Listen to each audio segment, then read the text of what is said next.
Oke, kita lanjut ke ringkasan materi selanjutnya, yaitu tentang sejarah politik hukum. Ada pendapat dari Imam Syafani beserta kawannya, yaitu Hasyim Tohari. Beliau mengatakan bahwa latar belakang keberadaan disiplin politik hukum ini diantaranya karena ketidakadapuasannya para teorisi atau sarjana-sarjana hukum terhadap metode pendekatan hukum selama ini. Jadi seperti diketahui bahwa dari aspek sejarah politik hukum ini sangat lama usianya, sudah ada sejak zaman Yunani kuno gitu. Sejak zaman Yunani kuno kita mengenalnya ada filosofi-filosofi yang memang dia memiliki pikiran kritis, itu sebagai cikal bakal kelahiran daripada hukum itu sendiri. Lalu berkaitan dengan politik hukum ini boleh dikatakan ada hal baru, tetapi dalam sejarah memang sudah sangat dikenal lama di Indonesia ini berkaitan dengan politik hukum ini. Kemudian ada analisis cukup menarik dari Sucipto Raharjo bahwa ia menjelaskan pada abad ke-19 Eropa dan Amerika, individu itu merupakan tempat pengaturan hukum dan bidang hukum yang sangat berkembang. Adalah hukum terbata, meliputi hak kebendaan, perbuatan dalam hukum ataupun yang lainnya. Pada masa itu, keahlian hukum dikaitkan keterampilan teknis atau keahlian tukang, bisa disebut sebagai begitu. Jadi orang merasa bahwa dengan cara memperlakukan hukum seperti itu, menganggap hukum di atas, jadi dirasa cukup hukum sebagai yang independen dan otonom gitu. Jadi sangat menafikan mereka itu identitas hukum dengan identitas yang bukan hukum. Jadi berbicara relasi hukum itu mandiri dalam kemurniannya, tidak ada relasi atau kegunaan identitas yang non-hukum. Namun dalam pandangan Sucipto Raharjo bahwa hukum dalam artian pemikiran hukum dianggap independen, badan otonom ini tidak bisa dikatakan demikian sampai hari ini. Mengingat hari ini perkembangan atau dinamika yang dilakukan di masyarakat itu sangat berkembang pesat, baik itu dari aspek sosial, ekonomi, ataupun budaya dan lain sebagainya.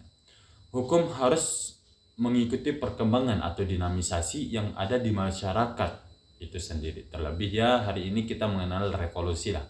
Jadi hukum harus bisa mengikuti perkembangan tersebut. Jika tidak, ya hukum dapat dikatakan tertinggal zaman atau ketinggalan zaman. Begitupun dengan pendapat sarjana hukum Amerika. Salah satunya Donald G. Ia berpendapat tidak jauh beda dengan Sucipto Raharjo tadi. Cuman yang menjadi latar belakangnya pemikirannya adalah perang saudara di Amerika pada tahun 1935. Jadi secara substansi pandangan dia adalah hukum ini harus memiliki relasi yang kuat dengan identitas hukum. Jika tidak, itu akan tertinggal dan tidak bisa mengikuti perkembangan zaman. Itu menurut sarjana Amerika.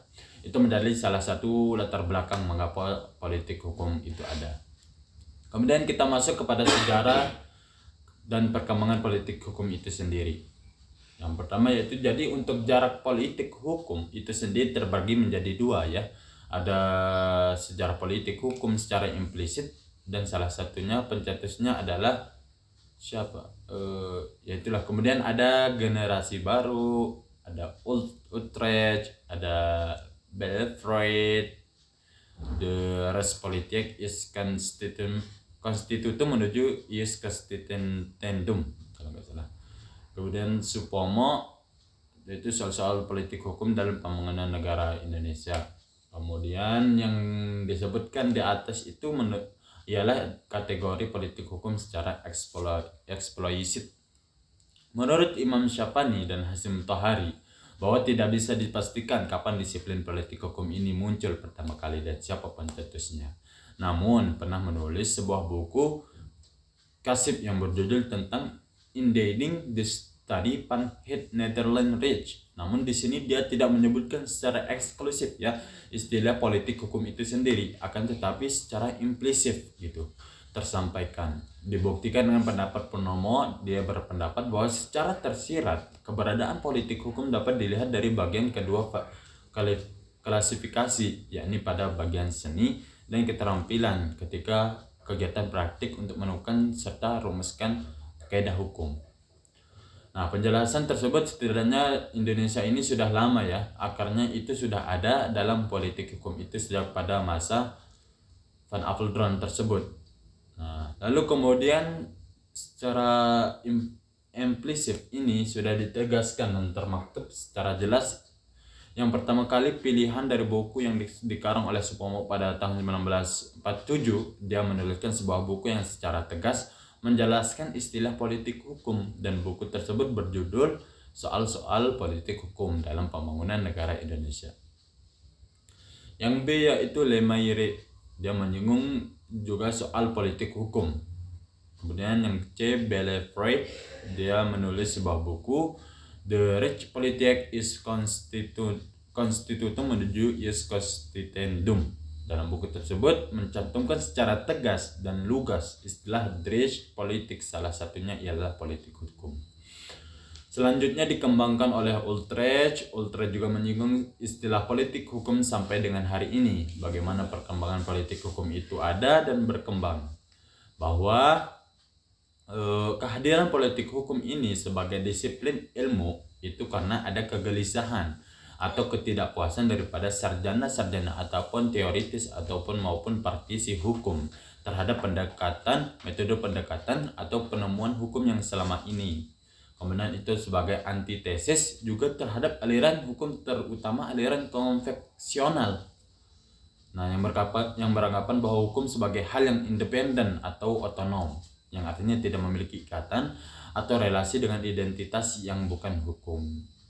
Kemudian seiring dengan perkembangannya zaman, dinamika di masyarakat ini cenderung pesat. Maka hukum harus mengimbangi dan mengikuti dinamisasi. Ketika tidak bisa melakukan itu, maka akan terjadi kejomplangan atau ketinggalan pada aspek hukum itu sendiri. Begitu. Sekian dari saya atas ringkasan materi tentang sejarah politik hukum. Apabila ada kekurangan, mohon maaf. Assalamualaikum warahmatullahi wabarakatuh.